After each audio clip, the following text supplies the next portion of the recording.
दोस्तों, जगन्नाथपुरी के रथ यात्रा की तरह ही सीतामढ़ी की धरती पर पहली बार भगवान जगन्नाथ की भव्य रथ यात्रा निकलने वाली है।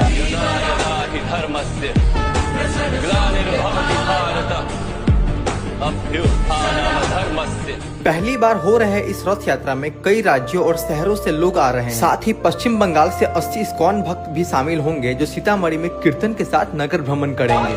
राधे राधे राधे जी हाँ, 2 जुलाई को यह रथ यात्रा श्री लक्ष्मी हाई स्कूल से शुरू होकर बसुसरी के रास्ते जानकी स्थान पहुंचेगी।